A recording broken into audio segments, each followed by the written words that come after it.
મેડમજી શું કર્યું આ? ના મને આ બેનનો સંપર્ક જડ્યો ને તે પછી બધી કારવારી બહુ સારી થઈ છે. બેને સંપર્ક કરી દીધો હે આપણે સંપર્ક કરી દીધો. પછી બેનનો મને એક નંબર દીધો હતો કે તમે આ બેનને કે લક્ષ્મીબેનને કે નંબર તમે આ ફોન કરશો ને એટલે ઈ તમારી હેલ્પ કરશે. એટલે બેનને મેં બધી સમસ્યાને ફોન કરીને મેં લગાડ્યું. મેં કે લક્ષ્મીબેન આ રીતે મારે સમસ્યા છે છોકરાની કે 3-4 મહિનાથી હેરાન થાય છે બરોબર. સિવિલમાં કોઈ ઓપરેશનમાં રાખે ને ઘડી પાછો 4 મહિના સિવિલનો કોઈ જવાબ દેતો નતો.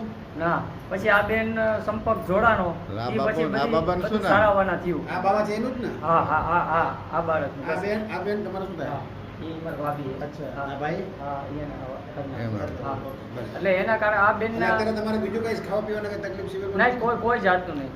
લક્ષ્મીબેનને તમે આમ બસ આ લક્ષ્મીબેન ની બધું સૌ સારાવાના થઈ ગયું ભગવાનની એની દયાથી. હા, એમ. અમે એનો સંપર્ક કર્યો ત્યારે અમે આટલે પહોંચ્યા છીએ. બરાબર. જીવ બચી હા, ગયો બાબા. જીવ બચી ગયો અમારે જીવ બચી ગયો. બહુ સરસ મજાનું કામ આપ્યું છે આ બેને. હું ઓહ.